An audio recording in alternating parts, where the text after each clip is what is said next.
같이 볼래 오늘 우리 봐도 계속 함께해.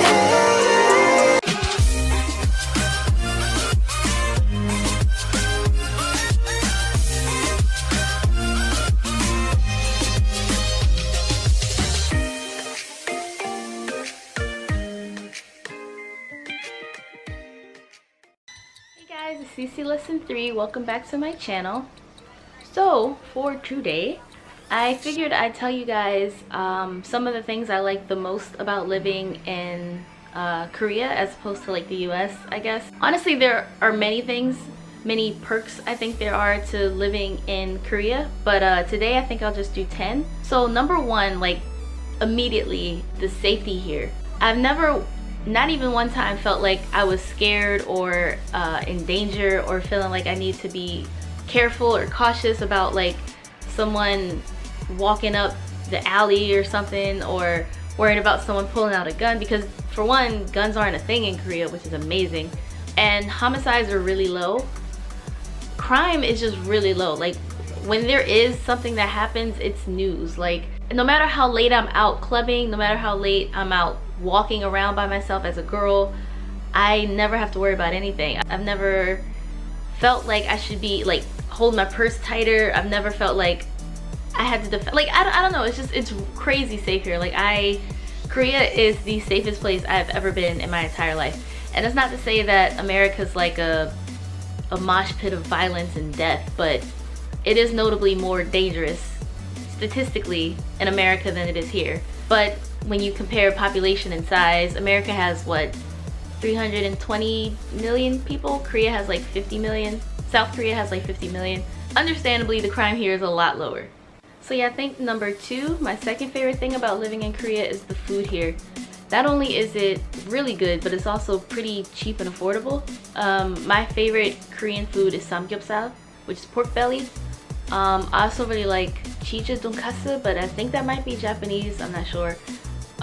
It's basically pork cutlet, but like with cheese like in it or on it, usually in it. I love haemul, which is like seafood, like haemul noodles, haemul stew, haemul jjigae. Like there's like, kimchi jjigae is also really good. Oh, I will be honest though, for me, kimchi was a bit of an acquired taste. I first decided to try it when I knew that I wanted to move to Korea. So back in 2016, on my campus there was a Korean food place. So I always hear kimchi, kimchi, kimchi, kimchi. It's like the national dish in Korea. So I figured I should try it, or at least be familiar with it before I came here. And when I first had it, I did not like it. I'm not gonna lie. I didn't like it at first, but as I kept trying it, I like it now. Like I have to have kimchi like every day. It feels weird to have a meal. Like even when I order takeout, kimchi comes with it. It could be any type of noodles or any type of meat, and there's kimchi around you. Like kimchi comes with everything here. So I mean, I've had very different types of kimchi. Some are very spicy, and I can't handle it because I cannot eat spicy food. And like I hate to be that stereotypical foreigner who can't handle spicy food, but I can't eat spicy food. So some kimchi is just too much for me. And food here is really affordable. Honestly, I think takeout food, or like getting food, pojang, I think it's actually like a lot more affordable for me than buying groceries. I usually get takeout. Like I'll have like foods for breakfast or lunch or something. Dinner I usually get like to go as takeout. Food here is very cheap. Food here is very good. Food here is just daeba. I think my third favorite thing would have to be my students. Absolutely, my students. They should actually be number one. They are very funny, energetic, sometimes too much. Sometimes they don't stop screaming. Sometimes they hit each other. They're always crying for whatever reason. But for the most part, they're just very entertaining, very fun to teach. I use like game templates. Sometimes I make them with like music. One of the games they really like to play is like if I'm teaching like new vocabulary, I want them to not only be able to read it and know what it means, but I want them to also be able to hear it. And like when they hear it, they recognize what it means.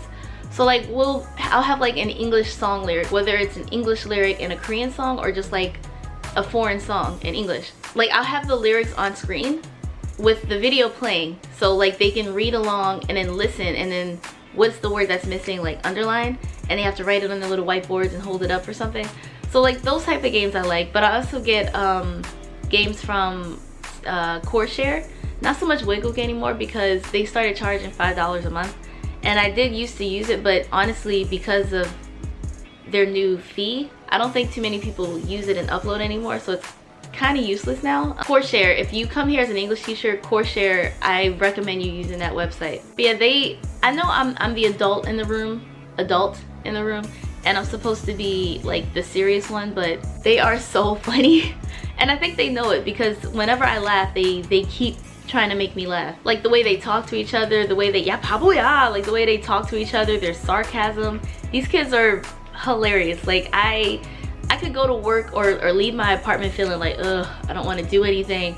And then after like being around them, it's just, I feel happy again. They're so funny. Like, and then like we have a lot in common. Like it's weird because I'm 25 and they're like 10 and 9, but we still have a lot in common. Like a lot of like the kids like anime, so they know like My Hero Academia, One Piece, Attack on Titan, Steins Gate, even games. Like I don't really play computer games or phone games, but like they actually know a lot of like the console games I used to play as a kid, like Tekken. Oh my gosh, Tekken is my everything. And it's really cute to see that they're still playing with like Yu-Gi-Oh cards. I had Yu-Gi-Oh cards when I was like 10. So it's just, it brings back memories. It keeps me young, I think, honestly. 4, okay. First, let me give you a little backstory. Ever since I was a little girl, I've always liked all sorts of guys. Like I've never been the type of girl where I feel like I have to date in my race, or it's weird if I date outside my race. I like what I like. I'm kind of just like, he's cute, I like him, and I don't really care what his skin color is or whatever. My first celebrity crush we discovered when I was 6, and I say we because I mean my dad, my stepmom, everyone. So this was in 1999, and my dad will probably be somewhere in the comments to be like, oh, I remember that. I was 6, and my dad took me, my brother, and my stepmom to go see Sleepy Hollow, which was a Johnny Depp movie. He played Ichabod Crane, and apparently like staring at the screen in awe. And my stepmom asked me like why I was staring at the screen, and I told her Ichabod Crane was cute, and she's like, oh, you mean Johnny Depp? I'm like, no, I mean Ichabod Crane. She said, well, he's an actor, honey. His real name is Johnny Depp. And I was like, okay, well, Johnny Depp's cute, but don't tell dad I like boys. Mind you, I'm 6. Johnny Depp was 36. And one eternity later. But yeah, so that was my first celebrity crush. I've always liked what I like. So before, you know, number 4, I love the men here. There's a few reasons for that. I like how, you know how in America there's like this stigma where if you're a man and you like groom yourself, or you like take care of your appearance and your skin and your hair, that you're gay. There's like such homophobia still in America, sadly. I mean, there's homophobia here a lot, but in different ways. I think men are a bit more comfortable with their sexuality in Korea. You see them, you know, walking around buddy. You don't have to touch each other and go, oh, no homo, like they do in America. I don't know, I like the style here. Like I love the way Korean guys dress. I love, you know, that they take care of their skin. But there's also a bit of a double-edged sword there, because I do think people in Korea pride themselves on their appearance way too much. Like how you look is everything here, and that'll probably appear in one of the things I don't like about Korea video. Okay, number 5, I would definitely have to say would be, there's always something fun to do in Korea. There's always like lantern festivals, mud festivals, there's Hali, like there's always some sort of firework festivals. There's always something going on, whether it's down in Daegu or Busan or Incheon or Seoul or Gwangju or Jeju, whatever. There's always something to do. And I guess it kind of goes like hand in hand with the fact that doing things for fun and finding something to do is really easy in Korea, because it's also affordable, because life here is just really not that expensive, especially if you come here as like an English teacher. You know, your school will most likely, like 9.9 times out of 10, they'll pay for your rent and everything. So, you know, you're left with your pension, your monthly bills, daily expenses, food, transportation, all that stuff. So like getting around is really affordable. And also because Korea is a pretty small country, it's not really hard to travel and get around. There's buses, the KTX is super fast. Even flying isn't that expensive. Like when I lived in Jeju, flying round trip to Seoul would cost me, I think the most I ever spent was like 160, and that was because it was like last minute right at the airport. But usually I spent about 80,000 won to fly round trip from Jeju to Seoul. So yeah, there's always something fun to do. There's always some sort of party. There's always concerts. There's always something going on. Number 6 would have to be the shopping in Korea. Again, as I said, life in Korea is really quite affordable. Shopping is very affordable. There's like a million street shops. I do enjoy buying jackets, hoodies, t-shirts, sweatshirts, dresses from like Korean stands and streetwear, and it's all so cheap. Oh my gosh. Number 7, Chilbon. Definitely I would have to say the tech here. Like, internet is super fast, Wi-Fi is pretty good, and it's available in most places. You'll see IP time. Whenever you're like randomly scanning for Wi-Fi, IP time just comes and goes. If you find that spot, you can just stay there. Wi-Fi is very friendly and accessible here, and it's in every cafe, every guest house, most stores. Even things like ordering food is super fast. Ordering things online is really quick. It's not the easiest thing in the world to do, because especially as a foreigner, because you have to have a Korean number and then you get set up your online banking, and there's just a lot of, it's a process. Trains are really easy and quick here. Buses, personally I don't like trains though, because you know it's dark, it's underground, no one smiles on the subway. So I take taxis and buses wherever I go, but when I'm with my friends, we get around by the train pretty easy. I'll tell you guys some of the apps that I like to use as a foreigner in Korea, and I will tell you to never use Google Maps. Google Maps will take you to North Korea. Do not use Google Maps. Recently, Naver is like the most popular search engine in Korea. Recently, like earlier this year, they came out with an English version for the app, so that's a helpful one to have. Naver, N-A-V-E-R. Also, Kakao Maps. That's the one I started to use first before I found out Naver had an English version. So Kakao Maps is really, really good. Like, Uber is here, but I don't think anyone uses Uber that much, because you can also use Kakao Taxi. That's another app. It's just like Uber, where you say where you are, you say where you want to go, they tell you about how much it'll be, and then they come and pick you up. So if you're like shy about speaking Korean, or you're not good at Korean, whatever the case may be, you just say, I'm here, I want to go here. 여기 저기 가고 싶어요. And they come and pick you up. You don't have to say a word. You can just sit there and know that you're going where you need to go. There's also like a lot of tech that they have here that I'm kind of like, wow, why don't we have this in America yet? Or why isn't it more popular in America yet? For me, one of the examples, like every door has like the keypad entry, which I kind of prefer, because you don't have to worry about forgetting your key or locking yourself out or losing a key or having to get a new one and replace, you know, like every now and then you just have to get new batteries for your door. But I will say, as an American, and I'm used to like people just lurking, so like even to this day, like when I'm typing in my keypad, I'm like, I cover it, I'm looking around to make sure no one's watching, and and I come in. But like I said, Korea is crazy safe, so it's not really something you have to worry about. But it is a little unsettling knowing that if someone knows that they can just come right in while you're asleep. No worries.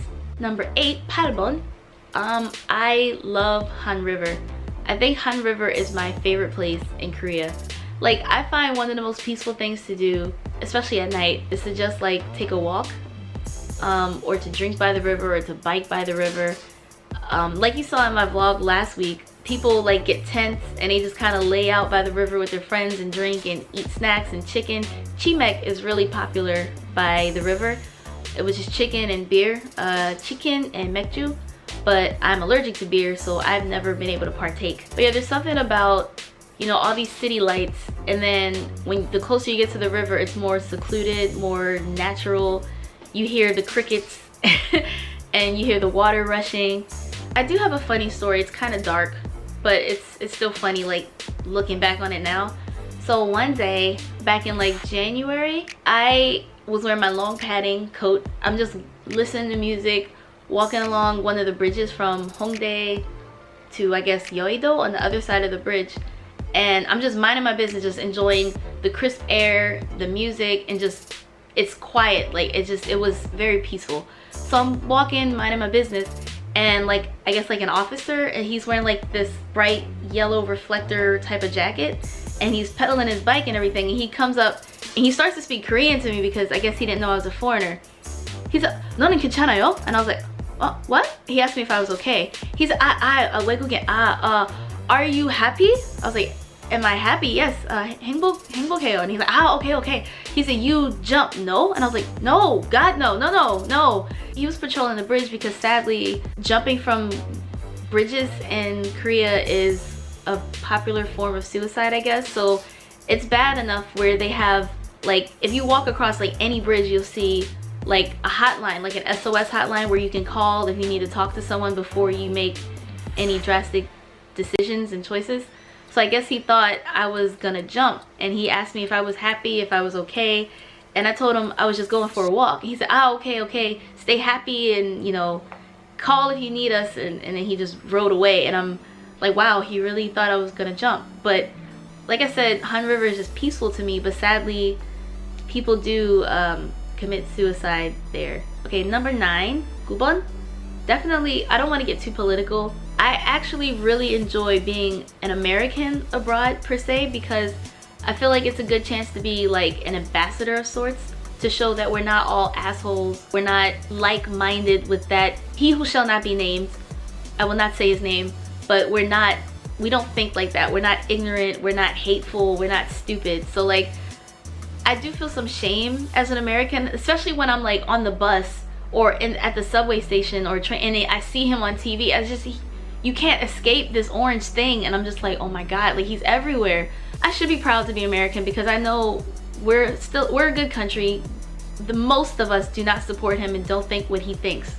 But yeah, so for example, things that we consider polite in America, like, you know how you're walking out of a restaurant or a store and you hold the door open behind you so that the person closest to you can come in, and it doesn't slam in their face? Because in Korea they let that happen. And it's not to be rude, it's just we consider it rude in America, I guess. So like, when I hold the door open for people, they see I'm a foreigner. So I think it leaves like a good imprint, for example. And there's, you know, they do their bow, 감사합니다, or 감사합니다, or whatever. Little things like that. I enjoy being like an ambassador to represent America in a good way. Because like I said, most of us do not believe the hate that he who shall not be named is spewing. Okay, number 10, 10번. I really like the culture here. There's a lot of history. I'm not gonna lie and say I know a lot about it. I only took one class in college, Eastern Asian history, and we did cover Korea, but like everywhere you go there's a bit of history. Even in a city as like mainstream and I guess somewhat westernized as Seoul, like right in the heart of the city, you know, you see Sejong statues, Yi Sun-shin statues, you see that big palace, and it's like in the heart of the city. Like you see it in the designs of the buildings, like all the villages here, the temples, the palaces. I really like the vibes and the history that's in Korea, like the architecture of these buildings and design of these buildings. It's like a good blend of like East and West coming together. I think the best way I could describe it is like, it's easy to feel like you're in like a time machine or something. Like one minute you're in like a major bright city with all these bright neon lights and all these fast cars, and you just feel like you're very much in 2018. And then if you go to visit these villages, it's easy to feel like you're transported back to like 1444 or something during the Chosun dynasty. Everything is like well preserved in these little villages and palaces and temples. It's really cool. The history and the culture here is really interesting to me. But yeah, these are kind of like the first 10 things that I guess kind of just popped in my mind, like when I had to think about what's good about Korea. Safety, the food, the kids, the shopping, Han River, the culture, history, things like that. It just kind of came to me. But as time goes on, I'll be able to be like, oh yeah, there's that too. I'll definitely do more types of videos like these because there's a lot that I like about Korea. So yeah, thanks for watching. If you did, like, comment, share, and please subscribe. Oh, and hit the little bell thing too, because YouTube be tripping and I can upload a video and you guys won't even know. You ain't even know. So like I said, I'm back to uploading like at least once a week. So yeah, make sure you hit the bell so you know when I do. I'll see you guys next week. 안녕.